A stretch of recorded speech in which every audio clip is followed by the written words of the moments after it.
Hey everyone! Today we're diving into the rich world of vocabulary.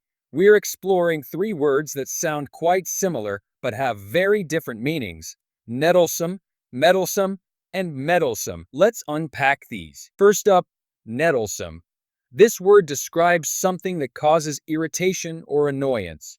Imagine you're in a garden and you accidentally brush against stinging nettles. Ouch, right? That's the feeling nettlesome captures. Next, Mettlesome. This word is all about spirit and courage. Think of a brave horse galloping through a battlefield, full of vigor and determination. It's lively, it's bold, it's mettlesome. Lastly, meddlesome. This word means being intrusive or interfering in other people's affairs. Picture a nosy neighbor who's always peeking over your fence, giving unwanted advice. That's meddling behavior, hence meddlesome. Let's put these words side by side.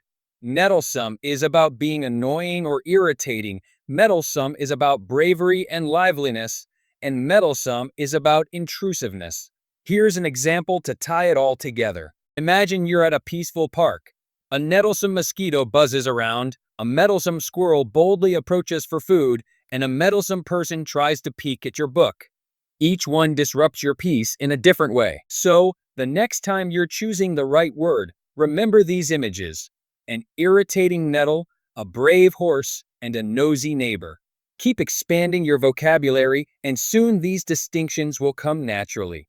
All right, here's a fun tidbit for you. There are three GRE words that match up perfectly with our previous vocabulary: irksome for nettlesome, fortitude for meddlesome, and officious for meddlesome. Cool, right? And guess what? The GRE word for interchangeable is fungible. Now that's a word you won't forget easily.